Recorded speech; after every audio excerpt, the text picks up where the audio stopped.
Darren, 3 points at the end, but only just last minute save, wasn't it, really? Yeah, I thought first half, yeah, obviously getting in 1-0 half time, I thought they played probably the better football, as you could probably expect. Them on their home patch and they're going to have spells like that. But I thought how we defended, we were nice, compact and solid. But as I say, the play generally was in front of us. So I said to them at half times in terms of just, they were playing a 4-4-2 diamond. So obviously that overload in midfield that we were just conscious of. So I just wanted us to tighten it without really changing too much, just tighten it in. But everything was about out of possession, working our socks off to get back in, get with shape, stop them breaking the lines through, because they're decent players that can hurt you. But I thought our players were excellent. I thought second half, I thought we were absolutely brilliant. We had 3-4 really good chances with 3-4 really good saves by their keeper. So yeah, a win that I think we deserved on the scale of things, and a great 3 points in what's a very difficult place to come. But pleasing to get a clean sheet. I thought players, from Tommy to Wally and Connor at the top, even Blotty when he come on, I thought they put a real good shift in, and we deserved that. Yeah, I mean, it answers the question quite a lot about away days, doesn't it? Because on a decent pitch, you play good stuff, don't you? No, that's it. As you would have seen yourself, Martin, there was a lot of really good stuff in there, and a lot of good playing through the thirds, and we cut open a lot of good chances from that. But as I say, you also have to be equally as threatened. Our players out of possession as well. The recovery runs to get back in, get with shape are very good, because as I say, they're a good side, and if you give them time, Tommy pulled off an absolutely world-class save.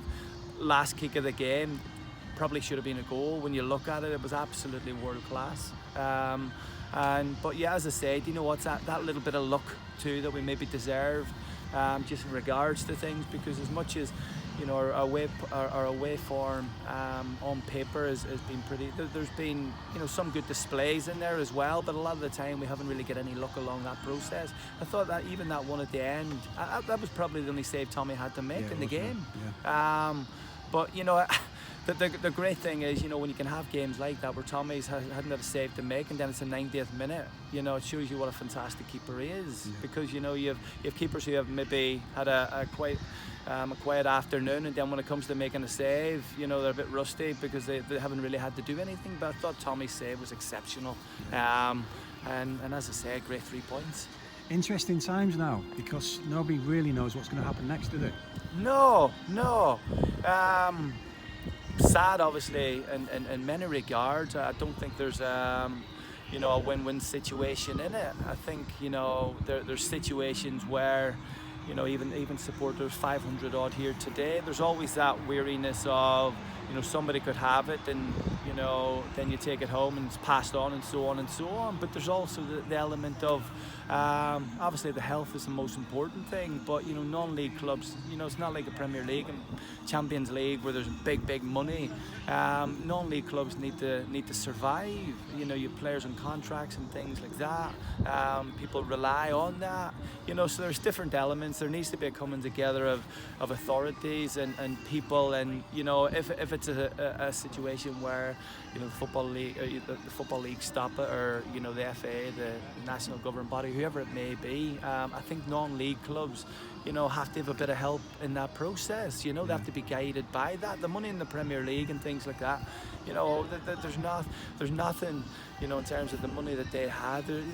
They could throw a bit down the non-league, if you like, from that aspect, because we rely on it so much. And I just hope it doesn't come to anything like that. I hope this virus can be gone quickly. People can get back to getting on with their lives and not having a lot of worry. And yeah, it's testing time, but hopefully we can all pull through it. But that's non-league. We need for non-league football, and days like today are what it's about. You have supporters even mingling together and talking to each other.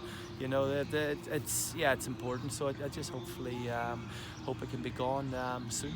Yeah, so you just prepare as normal for Tuesday night then? Yeah, it's what I'm saying to the players. Obviously, I know there's a meeting on Monday, and I said to the players, you must prepare for every game until I tell you otherwise. With Marsk on Tuesday, which is a very important game, a semi-final of a cup that I want to win.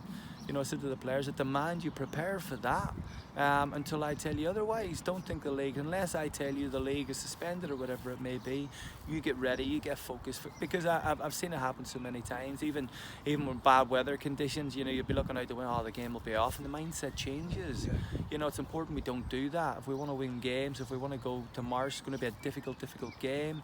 We're going to already be down bodies because you have like a Wally's away. You have Tom Allen, Tom Allen, Harry Spratt, who are cup tied. You have Pete Davidson, who's away also, work commitment.